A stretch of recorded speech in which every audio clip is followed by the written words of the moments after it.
Вчера вечером Rockstar нежданно-негаданно выпустили короткий трейлер летнего обновления для GTA Online «Наемники Сан-Андреаса». Сегодня предлагаю полностью его разобрать, найти скрытые детали, а также весь новый транспорт. В общем, ролик обещает быть интересным, усаживайтесь поудобнее, мы начинаем.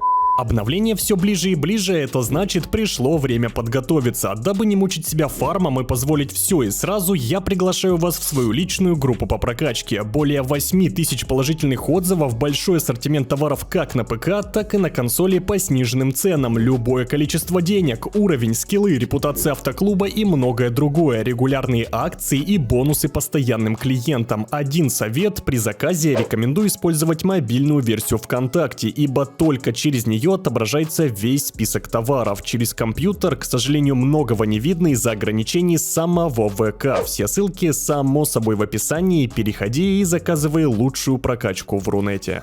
К сожалению, трейлер очень короткий, длится всего 30 секунд. Это в очередной раз доказывает, что апдейт будет довольно скромным. Ничего масштабного ждать не стоит, но тем не менее, согласитесь, это лучше, чем ничего. Первый кадр, наверное, самый насыщенный на контент. Здесь мы видим 4 транспортных средства на фоне ангара на военной базе. Новый автомобиль для гонок Hotring, основой послужил Gauntlet Hellfire, который уже довольно давно есть в игре. Нет, это не электрический Dodge Charger Daytona SRT, который мы видели на одном из официальных скриншотов. Это другой автомобиль на бензиновом двигателе, основное предназначение которого, повторюсь, это гонки Hotring. Так сказать, конкурент для Hotring Sabre и Hotring Everon. Еще один новый автомобиль, мы с вами его уже видели раньше на одном из скринов. Это двухдверный внедорожник от Maybach, основанный на Mitsubishi Pajero Evolution. Красивая тачка, которая, как мне кажется, будет иметь довольно много прикольного тюнинга. Вертолет — это 100% Канада, которая появилась в игре прошлым летом, но теперь, как мы видим, ее можно будет дооснастить вооружением. Кому хотелось протестить эту вертушку в PvP, welcome, теперь у вас появится такая возможность. Ну и самолет — это по-любому Beagle из GTA San Andreas, ничего сверхъестественного от него ждать не стоит, никакого вооружения я тут не вижу, видимо, просто птичка без всяких излюбленных игроками наворотов. Переходим дальше. На следующем кадре трейлера нам демонстрируют Avenger в новой раскраске с 2 мощными пулеметами внутри старого ангара. Да, теперь, кто не в курсе, можно будет хранить и прокачивать Avenger не только в базе, но и в ангаре. А если у вас нет ни того, ни другого, не переживайте, Avenger вы также сможете купить. Делаем вывод, что будет выбор как минимум из 2 типов вооружения. Это ракетные установки, которые мы видели вот на этом скриншоте, и пулеметы, которые мы видим сейчас.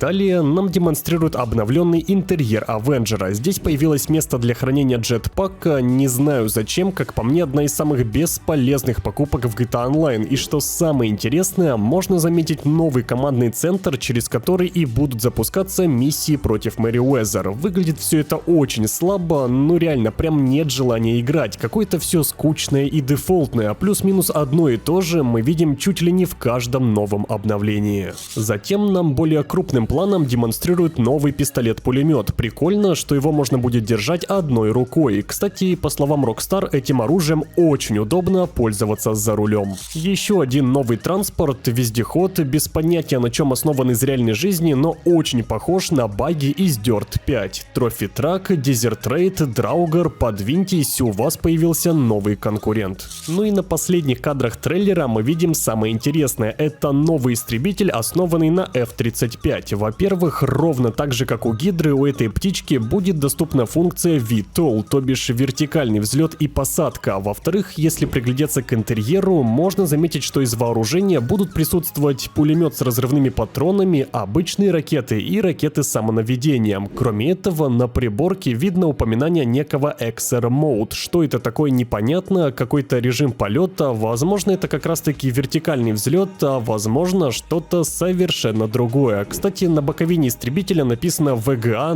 025. Маловероятно, конечно, но это может быть название данного аппарата. По сути, по трейлеру все. Да, было еще несколько кадров, но ничего нового интересного я там не обнаружил. Поэтому переходим дальше, и на очереди у нас арт этого DLC. Слева наша команда Ангелы Лос-Сантоса, справа наши враги, армия Merryweather. Начнем с левой половины. По транспорту истребитель F-35, старый добрый Avenger, новые баги из игры Dirt 5 и Pajero Evolution, который, по всей видимости, в игре будет называться Maibatsu Monstrosity. В GTA 3 рекламу этой тачки крутили по радио, и, видимо, только сейчас, спустя 20 лет, машина наконец-таки получит свою физическую модельку. Почему я решил, что это именно Maibatsu Monstrosity? Дело в том, что если приглядеться на дверь, там написано как раз-таки эта надпись. With soccer, football, and lacrosse practice, so we bought the new Maibatsu Monstrosity.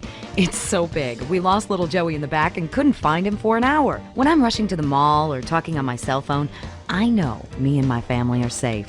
The Maibatsu Monstrosity has four-wheel drive, and in amphibious mode, it can cross rivers. So far, I've only hit a few puddles, but it's good to know it's there. По персонажам: Чарли Рид, наш компаньон в этом обновлении, Рустер Макро, который уже появлялся как наш помощник, прикрытие с воздуха в ограблении Каю Перика, ну и 3 обычных игровых персонажа, 1 мужского пола и 2 женского. Кстати, у брюнетки вроде как новая прическа, такой волнистой шевелюры с 2 маленькими косичками по краям, я чё-то не припомню, поэтому, по всей видимости, новые прически в этом апдейте также завезут. Что касается оружия, все пушки на этом арте старые, кроме золотого пистолета-пулемета. Переходим к правой половине. Здесь ничего необычного. Агенты Мэри Уэзер, некоторые из которых будут в миссиях убивать нас с рельсотронов. Старенький бравада Half-Track, несколько локаций сюжетных миссий, это авианосец и дамба Лос-Сантоса, а также, как вишенка на торте, золотая версия вертолета Канада с ракетами и пулеметами.